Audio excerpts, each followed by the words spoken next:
ಕರ್ನಾಟಕದಲ್ಲಿ ಪ್ರತಿ ಸರ್ಕಾರದ ಸಂದರ್ಭದಲ್ಲಿ ಕೂಡ ನಾವು ಸಾಕಷ್ಟು ಅಭಿವೃದ್ಧಿ ಕೆಲಸಗಳನ್ನು ಮಾಡ್ತಾ ಇದ್ದೀವಿ. ಆದರೆ ಕಳೆದ 2 ವರ್ಷಗಳಿಂದ ಕರ್ನಾಟಕದಲ್ಲಿ ಅಭಿವೃದ್ಧಿ ಕೆಲಸ ಸ್ಥಗಿತ ಆಗಿದೆ. ಯಾವುದೇ ನೀರಾವರಿ ಕಾಮಗಾರಿ ನಡೀತಾ ಇಲ್ಲ, ರಸ್ತೆಗಳ ಕಾಮಗಾರಿ ನಡೀತಾ ಇಲ್ಲ, ಒಳಚರಂಡಿ ಕಾಮಗಾರಿಗಳು ನಡೀತಾ ಇಲ್ಲ.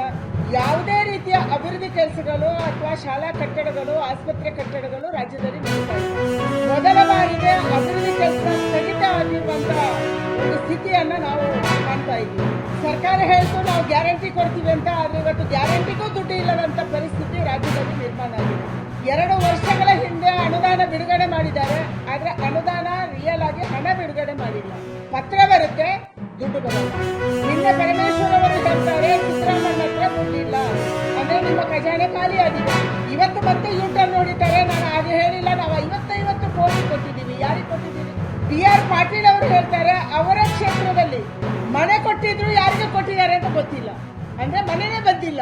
ಮನೆ ಕೊಡುವಂಥದ್ದು ಗ್ರಾಮ ಸಭೆಯಲ್ಲಿ ನಿರ್ಧಾರ ಆಗಬೇಕು, ನಗರದಲ್ಲಿ ಪುರಸಭೆ ನಗರಸಭೆಯಲ್ಲಿ ನಿರ್ಧಾರ ಆಗಬೇಕು.